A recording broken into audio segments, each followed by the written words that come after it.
Hello दोस्तों, good evening all of you. कैसे हो आप लोग? तो आज का जो लेक्चर है वो कंटिन्यू करेंगे हम पिछले लेक्चर के साथ। पिछला जो लेक्चर था हमारा वो फेंटानिल के ऊपर था और उसमें हमने कंपैरिजन करके आपको बतलाया था कि कैसे फेंटानिल जो है वो मॉर्फिन से ज़्यादा इफ़िशिएंट है, ज़्यादा पोटेंट है और बहुत ही ज़्यादा कारगर है। क्यों? क्योंकि वो लेस हिस्टामिन जो है वो सिक्रीट करता था और बहुत ही ज़्यादा वो सूटेबल था पेशेंट के लिए और मॉर्फिन से 100 टाइम्स ज़्यादा पोटेंट था।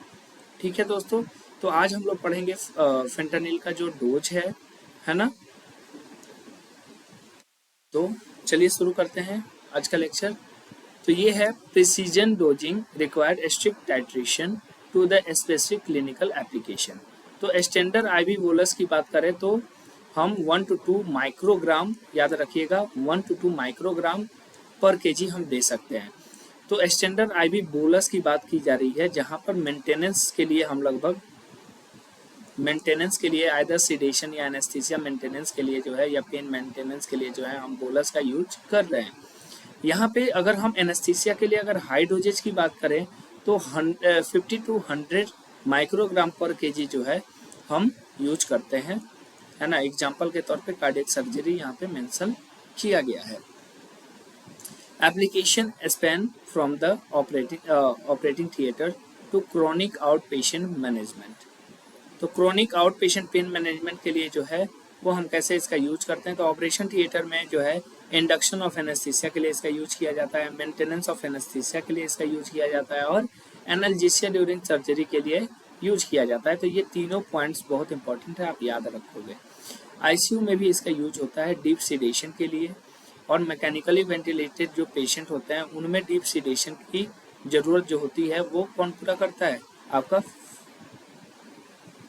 फेंटानिल जो है वो पूरा करता है। ठीक है, नेक्स्ट है आउट पेशेंट पेन मैनेजमेंट की अगर बात करें तो कैंसर पेन जो होता है वो हम मैनेज कर सकते हैं इससे, क्योंकि मॉर्फिन में भी हमने पढ़ा था कि ये कैंसर पेन को जो है वो बहुत अच्छे तरीके से मैनेज करता है। तो यहाँ तो ये 100 टाइम्स मोर पोटेंट है, तो ये सुटेबल ड्रग हो जाएगा आपका। क्रोनिक और severe pain specifically utilising the transdermal patches formulation. Transdermal patch formulations क्या होते हैं दोस्तों? मान लो हमें इस लोकल साइड पे पेन है तो हमें एक पैच आता है जो एडेसिव टेप की तरह बिहेव करता है, लेकिन उसके अंदर जो है वो मॉर्फिन या फेंटानिल ड्रग्स लगे होते हैं। वो जैसे ही हमारे स्किन से अटैच होगा वैसे ही हमारे स्किन को थ्रू वो ड्रग जो होगा वो डिफ्यूज होना स्टार्ट होगा और वो पेन किलर के तौर पे काम करेगा उस लोकल साइट पे। नेक्स्ट है life threatening systemic side effects targeted respiration and chest वाल कंप्लायंस। तो एक टर्म होता है, एक डिजीज होता है वुडन चेस्ट सिंड्रोम। ठीक है, तो ये वुडन चेस्ट सिंड्रोम जो है मतलब लकड़ी की तरह जो चेस्ट है वो उसका हार्ड हो जाना तो क्या होगा? तो लंग कंप्लायंस, चेस्ट वाल कंप्लायंस डेवलप होगा और उसके चलते क्या होगा? जो हमारा नॉर्मल ब्रीदिंग है वो एक प्रकार से सीजेट होगा, वो अच्छे से हो नहीं पाएगा। ठीक है, तो सीडेशन ये सीएनएस पे कॉज करता है, आपको पता है। रेस्पिरेटरी डिप्रेशन कॉज करता है ना, बहुत इंपॉर्टेंट रिस्क है किसी भी ओपियोइड का। और एपनिया और हाइपोक्सिया डेवलप करता है। चेस्ट वाल रिजिडिटी या ट्रिगर बाय हाई डोजेज और रैपिड आईवी फ्लश के थ्रू अगर आप ड्रग एडमिनिस्टर करते हो तो उसके वजह से भी वुडन चेस्ट सिंड्रोम जो है वो डेवलप हो सकता है और ब्रेडिकार्डिया और नोजिया एंड वोमिटिंग जो है डेवलप होगा। नेक्स्ट है clinical overlap creates severe drug interaction and contraindication risk. तो कॉन्ट्राइंडिकेशन एंड कॉजन्स की बात करेंगे तो एब्सोल्यूट कॉन्ट्राइंडिकेटेड कहाँ होगा? तो सीवियर रेस्पिरेटरी डिप्रेशन, जहाँ भी पेशेंट को पहले से सीवियर रेस्पिरेटरी डिप्रेशन है वहाँ पे ये कॉन्ट्राइंडिकेट होगा और हाइपर सेंसिटिविटी अगर होगी तो भी कॉन्ट्राइंडिकेट होगा। कॉजन रिक्वायर्ड येलो फ्लैग्स, तो head injury, elderly patient, liver disease due to जो एंजाइम था जो इसे मेटाबोलाइज करा रहा था इसके लिए। नेक्स्ट है फार्माकोलॉजिकल इंटरेक्शन की बात करें तो फेंटानिल प्लस सीएनएस डिप्रेसेंट जो है वो सीडेशन को क्या करेगा? बढ़ाएगा। फेंटानिल अगर बेंजोडाइजिपाइंस मतलब डायजीपाम मिडाजोलम के साथ अगर दे रहे हैं तो क्या करेगा, extreme risk of respiratory depression कराएगा। फेंटानिल प्लस CYP3A4 इनहिबिटर्स, जो ये एंजाइम है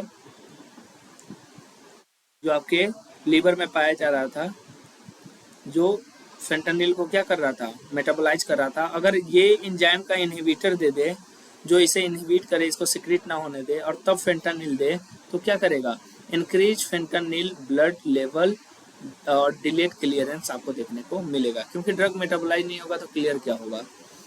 नेक्स्ट है नैलेक्सोन, जो कि क्या था,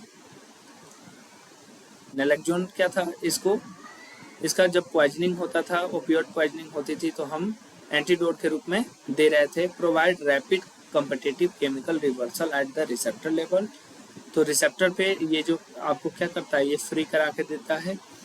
नेक्स्ट है ऑपरेशन थिएटर एडमिनिस्ट्रेशन रिक्वायरमेंट और strict pre flight safety checklist, तो रिक्वायर्ड मॉनिटरिंग, SpO2 मॉनिटरिंग चाहिए, रेस्पिरेटरी रेट मॉनिटरिंग चाहिए और कंटिन्यूअस ECG मॉनिटरिंग चाहिए ताकि ब्रेडिकार्डिया ना हो। स्टैंड बाई रेस्क्यू इक्विपमेंट आपके पास क्या होना चाहिए, जो पहले से तैयार होना चाहिए, तो ऑक्सीजन सप्लाई, रेस्पिरेटरी डिप्रेशन हो सकता है, मैकेनिकल वेंटिलेटर, रेस्पिरेटरी सिजेशन हो सकता है, और ड्रॉन अप नैलेक्सोन सिरिंज, ताकि हम इसके फेंटानिल के ब्लड में उसका जो अमाउंट है उसको कंट्रोल कर सके। नेक्स्ट है the exact pharmacological advantages create the highest clinical risk, जैसे the desired chemical control, clinical control, massive potency 100 times, और रैपिड ऑनसेट जो है 1 to 2 मिनट आपको देखने को मिल रहा था।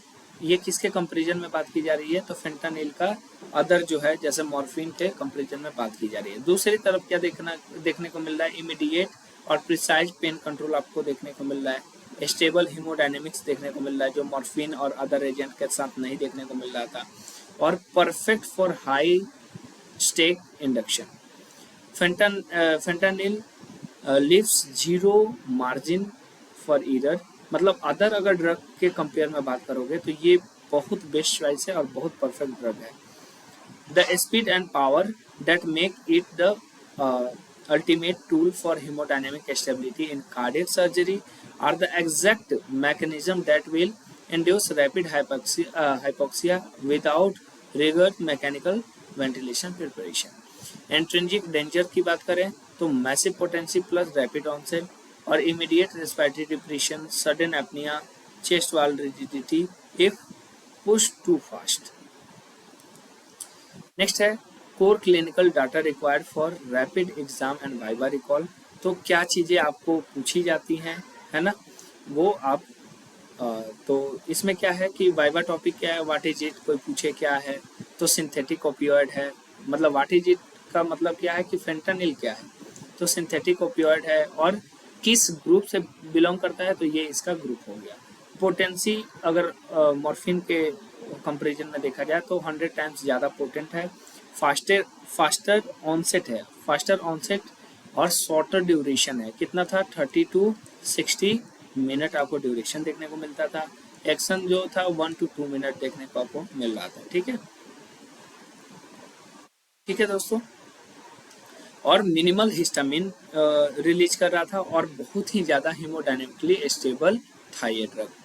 मैकेनिज्म ऑफ एक्शन की बात करें तो म्यू ओपियोइड रिसेप्टर एगोनिस्ट है, मतलब इसके थ्रू जो है वो काम करेगा, और इनहिबिट CNS पेन सिग्नल्स, जो भी आपके सेंट्रल नर्वस सिस्टम पे पेन सिग्नल्स होंगे उनको क्या करेगा, ये इनहिबिट करेगा। स्टैंडर्ड OT डोज की बात करें तो 1 to 2 माइक्रोग्राम IV बोलस, जो हम अंदर भी पढ़ चुके हैं। Main risk and side effect की बात करें तो रेस्पिरेटरी डिप्रेशन ये कराता है मोस्ट क्रिटिकल, और CVS पे कार्डियोवास्कुलर सिस्टम पे ब्रेडिकार्डिया आपको देखने को मिलेगा। What is chest wall rigidity, तो severe stiffening of chest muscle preventing ventilation caused by rapid और high dose of IV push. Antidote क्या है, तो नैलेक्सोन कितना देंगे, तो लगभग 0.04 to 0.4 mg IV आपको देना पड़ेगा इसके रिवर्सल के लिए। तो आई होप ये लेक्चर भी आपको पसंद आया होगा, आपको समझ में आया होगा।